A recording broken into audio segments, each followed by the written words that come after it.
They have said a MiG-29 aircraft of the Indian Air Force crashed during a routine training sortie yesterday, after encountering a system malfunction. The pilot maneuvered the aircraft to ensure no damage to life or property on ground, before ejecting safely. In a recent turn of events, Pakistan has approached Russia for the S-350 air defense system, after its earlier request for the S-400 system was declined. Russia's Rosoboronexport has said that it can maintain the double-digit levels of Su-35 aircraft production required under the MRFA, and the AL-41F1 engine can also be produced locally at Hindustan Aeronautics, both for the Su-35 and Super Sukhoi upgrade. China has showcased their second fifth-generation fighter J-35 during Zhuhai Air Show. Indian Chief of Defence Staff and his Algerian counterpart signed a Memorandum of Understanding for Defence Cooperation between India and Algeria.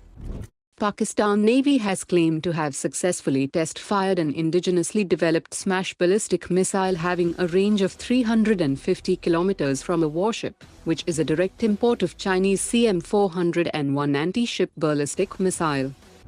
The Indian Navy is looking to develop underwater smart communication buoy for passive surveillance with private companies.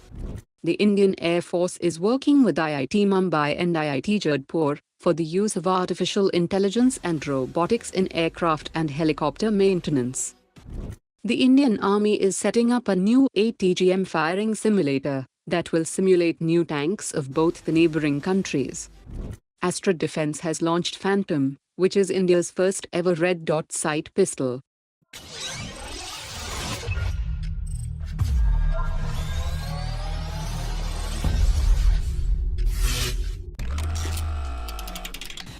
In a latest attempt to aggressively promote its Gripen-E fighter jet in the 114 MRFA tender, Saab Group has announced that it is open to integrate Indian-made weapons into the made-in-India Gripen-E fighter jets, such as the Astr Mark I missile, the Rudram anti-radiation missile and the Smart anti-airfield weapon, and that Saab engineers are also ready to collaborate with the Indian Air Force's Aircraft and Systems Testing Establishment to ensure that the weapons integration is streamlined during the early stages of production. The Russian Su-57 has arrived in China for the air show China 2024 to boost its image and promote Russian defense capabilities to a global audience. However, its maiden appearance has unexpectedly garnered widespread ridicule on Chinese social media platforms. Chinese social media users have been quick to highlight various assembly flaws evident in the Su-57, that includes extensive use of visible bolts to secure fuselage panels and sections that appear misaligned.